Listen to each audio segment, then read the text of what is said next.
لو انت مثلا من مثلا ناس بتشجع ريال مدريد، او ناس بتشجع برشلونه، الناس بتشجع مانشستر يونايتد، الناس بتشجع تشيلسي، هو كاس بيلف. يعني ايه؟ تتذوق مرارته شويه وهم يتذوقوا مرارته شويه. ميسي يتضايق حبه، رونالدو يبقى بعافيه، صلاح يبقى متضايق كده يعني. انما المرار ما يشربوش غير الزملكاويه، ده حرام وده مش عدل ابدا. يعني يجب ان يكون هناك يعني بعض ال انك تبل ريقك، يعني بس حاجه كده تحسسك ان انت على حق لبعض الوقت، او جزء من الوقت، او ربع من الوقت. انما على طول ضرب ضرب ضرب، مفيش اي حاجه تاني. يعني مفيش مثلا لا انتوا كسبتوا، اتفضل حضرتك، لا ما لا مفيش. وطبعا زي ما بقول لحضراتكم، المنطق في الموضوع ايه؟ اوعى تتكلم. النهارده بقى يطلعوا يقولوا لك الثالثه يا اهلي والرابعه يا اهلي والخامسه، تحس ان احنا في مدرسه ابتدائي. نادي ما بيعملش حاجه غير العد، واحنا ما بنعملش حاجه غير الحسد. او ثلاثه او اربعه او خمسه، كفايه يا اخي، ما عندكش اخوات بنات، حاجات كده. طيب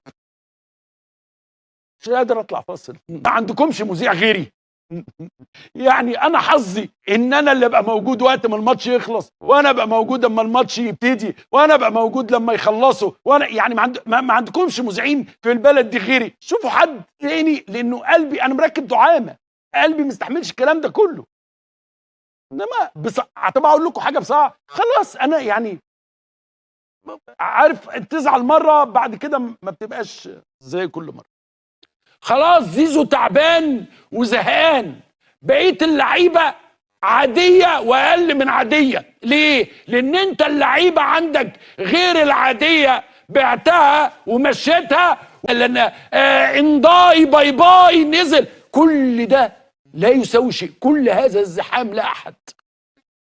دي فرقه تعلم انها تلعب في نادي كله مشاكل وبقى خناقات جوه. كهربا، انت بتهزر صح؟ بتهزر انت يا كهربا صح؟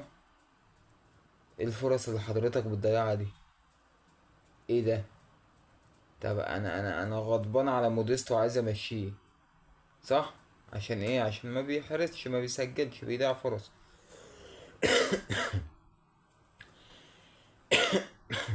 حضرتك بقى بتعمل ايه؟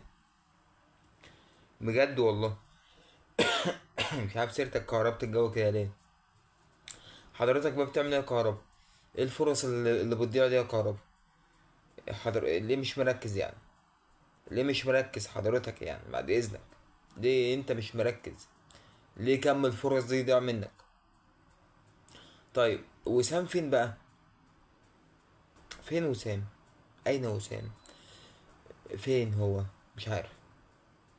لو هو قاعد بره على الدكه ليه ما نبداش بيه حضرته يعني؟ ليه؟ مش عارف.